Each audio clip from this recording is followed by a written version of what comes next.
Hey Soap Squad, welcome back to the channel. Grab your coffee and buckle up, because the drama we are about to unpack is going to shake the DiMera legacy to its very core. Johnny DiMera is about to be absolutely shell-shocked to discover the horrifying reason behind Chanel's cancer, and he is going to realize that it is entirely 100% EJ's fault. Yes, you heard me right. The walls are finally closing in on EJ DiMera, and the person who is going to tear his empire down to the studs is his own flesh and blood. Let's back up and break down exactly how this terrifying truth comes to light. In the Explosive Days of Our Lives episode, airing on July 10th, Johnny is trying to be the supportive, loving husband to Chanel as she battles her terrifying cancer diagnosis. We already know Chanel is struggling deeply with the reality of chemotherapy, even trying on a blonde wig to mask her intense fears about losing her hair. It is a heartbreaking, highly emotional situation. But during a conversation between the two of them, Johnny casually drops a piece of information that is going to act like a lit match in a powder keg. He reveals to Chanel that the mysterious substance that made Holly Jonas so violently ill was actually arsenic. And you won't believe what happens next. The second Johnny says the word arsenic, you can practically see the gears turning in Chanel's head, and sheer, unadulterated panic sets in. Chanel realizes that Holly ingested that arsenic through the well water at the Horton family cabin. The Horton cabin, you guys, the exact same place where Chanel has spent time, the exact same well water that Chanel herself has been drinking. And as someone who has been obsessively researching her own terrifying health condition, Chanel knows a horrifying medical fact. Arsenic is a massive, highly potent carcinogen. Let's be real for a second. The implications of this are absolutely staggering. Chanel connects the dots in real time. She drank that tainted water, and now she has been diagnosed with cancer not just once, but twice. The sheer horror of realizing that your terminal illness might not be a random act of nature, but a direct result of environmental poisoning is enough to break anyone. And when Chanel voices this terrifying theory to Johnny, it is going to completely shatter his world. Johnny has been standing by his father, trying to be the dutiful son, but this revelation is going to fundamentally alter his DNA. But here's the kicker, and this is where the deep lore of Days of Our Lives really comes into play. How did arsenic get into the Horton cabin well water in the first place? We all know the dark, dirty truth. It goes straight back to EJ DiMera and his incredibly reckless, arrogant decision to cover up the Coraceal drug scandal. Instead of doing the right thing and properly disposing of the tainted DiMera Pharmaceuticals drugs, EJ chose the path of a true villain. He had those toxic pills buried on Smith Island. He thought he was being so clever, sweeping his corporate mess under the rug to protect his precious CEO chair. But those drugs didn't just disappear. They leached directly into the groundwater. They poisoned the earth. They poisoned the well. And by extension, EJ DiMera poisoned his own daughter-in-law. I think this move by EJ was a huge mistake, not just morally, but from a storytelling perspective, it is the ultimate tragedy. EJ is currently sitting in his mansion, prematurely celebrating his successful cover-up, completely unaware that Sarah Horton and Brady Black are still relentlessly investigating him.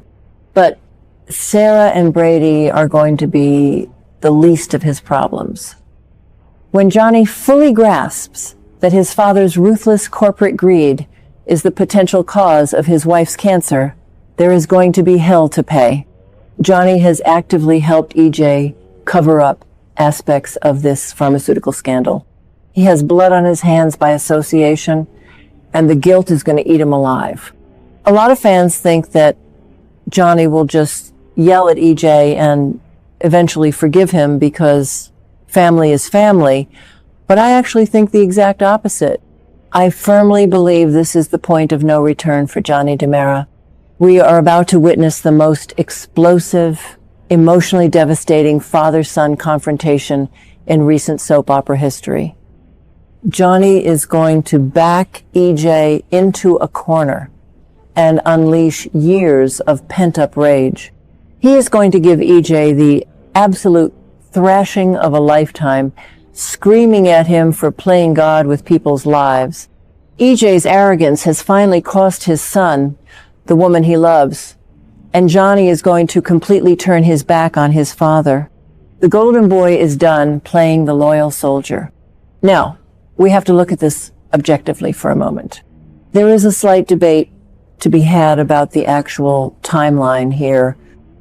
Based on when EJ buried those drugs on Smith Island, and the fact that the arsenic only recently started showing up in the routine water tests, some skeptics might argue that the timeline doesn't perfectly align with Chanel's first cancer diagnosis. The taint in the water might be too recent to be the sole medical cause of her illness. But honestly, that technicality does not matter one single bit. Even if the arsenic isn't the primary cause of Chanel's cancer, the absolute terrifying fact that EJ's actions could have caused it or exacerbated it is more than enough to push Johnny over the edge. The sheer reckless endangerment of his wife's life is unforgivable. EJ played Russian roulette with the town's water supply, and Johnny is going to hold him fully accountable for pulling the trigger. This brings us to a massive, beautifully poetic parallel that the writers are weaving into the canvas right now. We have to talk about Theo Carver. Recently, Theo has been fiercely vocal about environmental justice, and more importantly, he has placed the blame for his mother, Lexi Carver's fatal brain tumor squarely on the shoulders of Stefano DiMera. Stefano's toxic dumping and underground tunnels literally poisoned Lexi. And now, history is repeating itself in the most sickening way possible. EJ is proving that he is nothing more than a mini Stefano, making the exact same arrogant, destructive choices that his father made, leaving a trail of sick and dying women in his wake.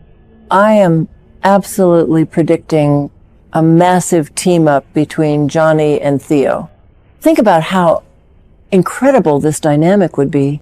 You have the two legacy grandsons of Salem, one a DiMera, one a Carver, both watching the women they love suffer because of the DiMera family's toxic legacy.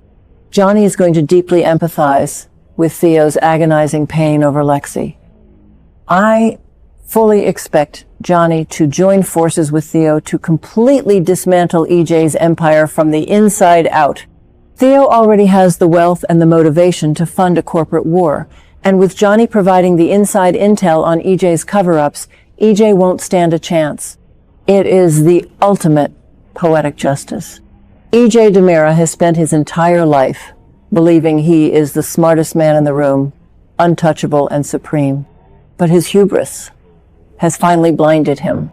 He has alienated Kristen. He is being hunted by the ISA, and Rafe Hernandez, Sarah, and Brady are breathing down his neck. And now he has handed his own son the ultimate motive to destroy him.